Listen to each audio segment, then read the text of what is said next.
have gold and silver will travel. The news is that gold and silver are in the zone. I'll explain as we explore.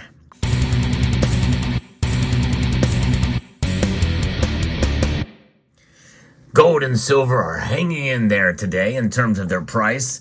Not a radical move to the upside, but a move to the upside all the same because they took a little bit of a hit earlier in the day. What's keeping precious metals afloat? Well, there's a lot of things going on around the world that I think are going to buoy both precious metals. Yes, even silver. And we're going to talk about that in this video because I don't think things are going to really calm down anytime soon. This is why I believe that even silver has been able to hang on to above $22 an ounce, at least thus far. But we're going to get into it from an article here from FX Street that talks a little bit about what is happening with the economy and how it relates to gold and silver.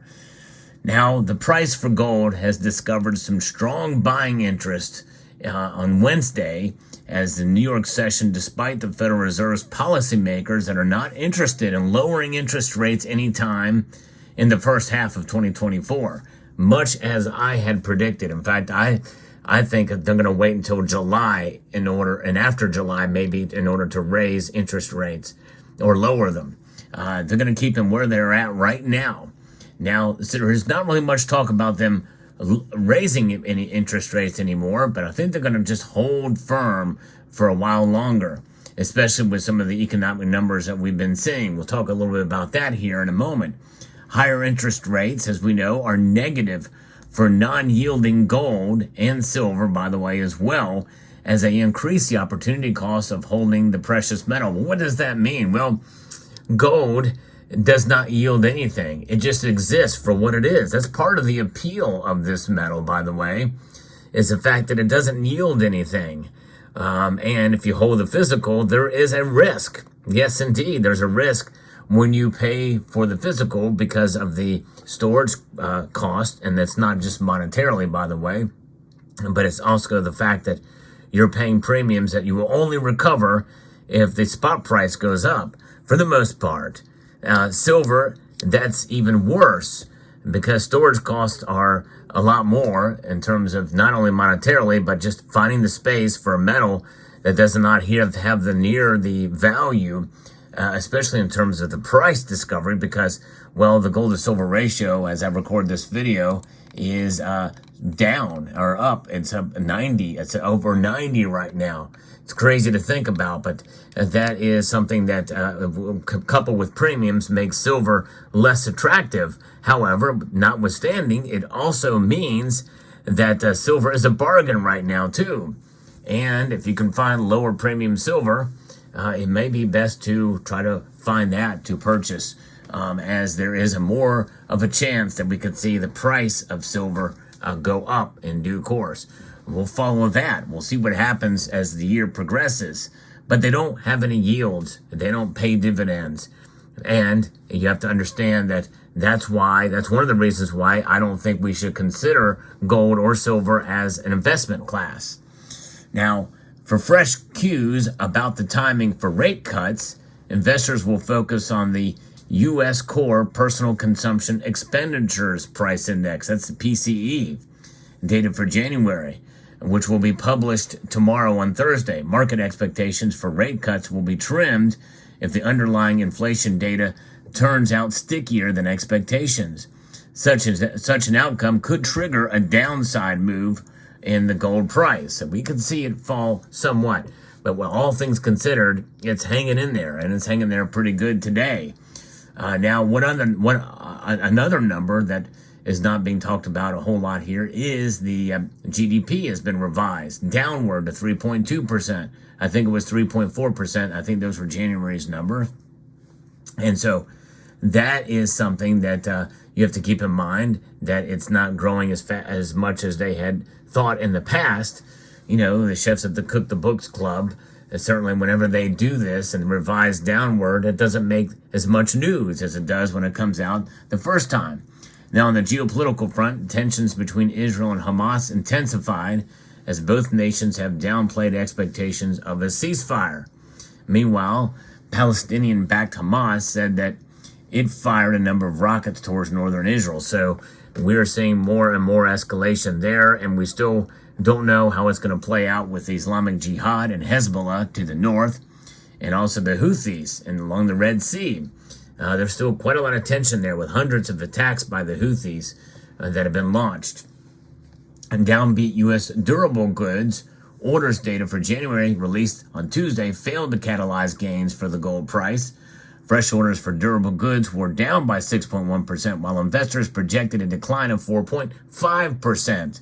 Weak demand for durable goods indicates a poorer outlook for consumer spending. And that along with the downgraded GDP numbers means that the economy is delicate. And that delicate economy is something that is having an effect. And I think that's one of the reasons why prices are up today. So now I'm going to finally get to the actual market report on where gold and silver are right now, moments before the markets close. But before I do that, if you find value in the analysis that I provide here, I hope you will consider pressing that like button down below and subscribing to the channel if you haven't done so already. Because when it's all said and done, it really boils down to price and value.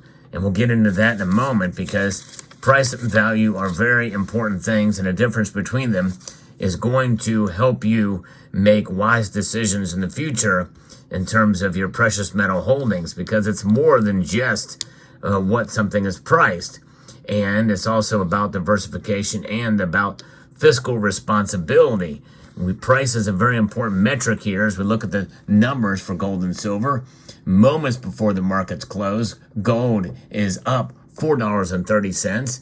That is just a 0.21% increase to $2,034.80. Silver is only up 4 cents, a 0.18% increase, so not performing as well as gold, hence why the gold to silver ratio has widened some.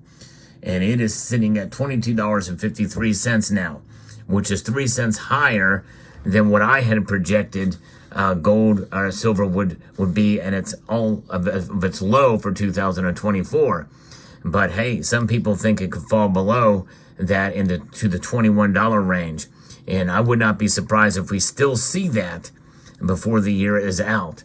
There's a lot of time and there's a lot happening. It is an election year. Domestic politics can play a role in gold and silver's price as well. So that is your market outlook here. And again, with the gold to silver ratio sitting at 90 to 1. Now, the gold price rebounds above 2030. There is what's happening as the tensions escalate geopolitically. And we also have not heard much about Taiwan and China right now, too. But that is something. Now, we're focusing on what's going to be happening with the core PCE price index data. And that will be published in hours.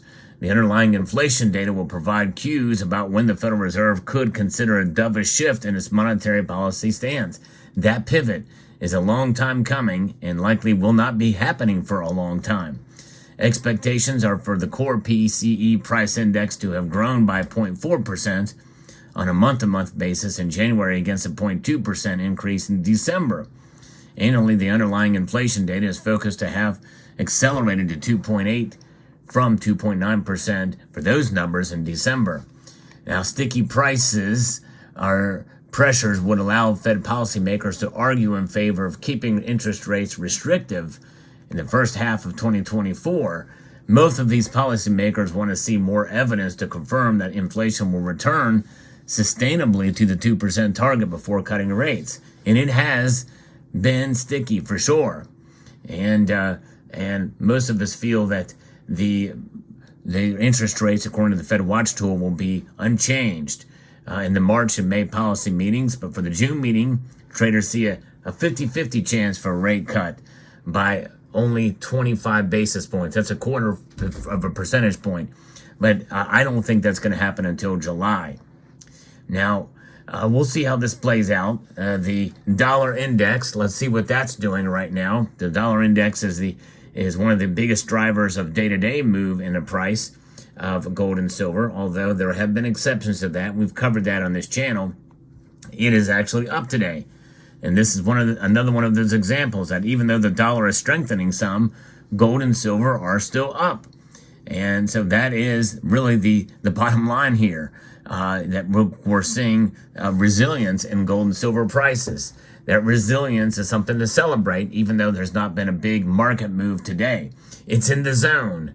It's in the zone. And I'm not just talking about AutoZone. I'm talking about the zone of price versus value.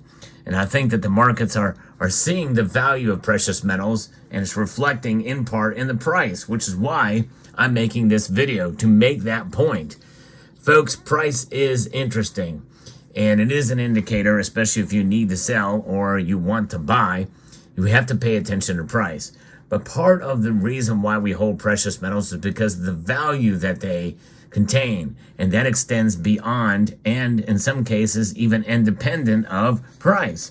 Independence, by the way, here, this Independence Hall in Philadelphia on this $100 bill is an example of such a thing. And when you think about it, that value is about having wealth outside of the system that is based off of the Federal Reserve note and the bills and the derivatives and all of the paper representations of commodities, including gold and silver.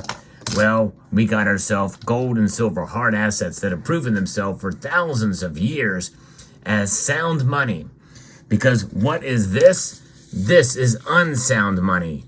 That's right. It is still money, but it is unsound. In other words, it's losing value. And losing value. In fact, this thing right now is worth really about $3, $3. That's right. And really, in some cases, you might even say that we could trade these $2 for this $100 bill if we were back in 1913. This could buy what this does today back then. That goes to show you just how much the dollar has depreciated over the course of time.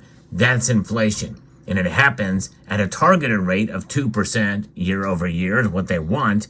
In reality, that's not very good either, which is why it's unsound money. It has a store of value, but it's a declining store of value. But it's enough that we're not throwing these things away. We're not using this as toilet paper to wipe our derrieres or rear ends or butts or orifices, anal orifices. Insert whatever words you want there. In fact, find some alternative words for that and post it down in the comments section below. Because even this, if you were to see this lying on the road, more than likely you would pick it up, because these can go towards a transference from unsound to sound money. And that's what it's all about. Let me know what your thoughts are about this report today. I hope you found this video informative, insightful, and educational. And I would like to extend a multitude of gratitude to each and every one of you for watching, and to encourage you to please rate, share, comment, and subscribe.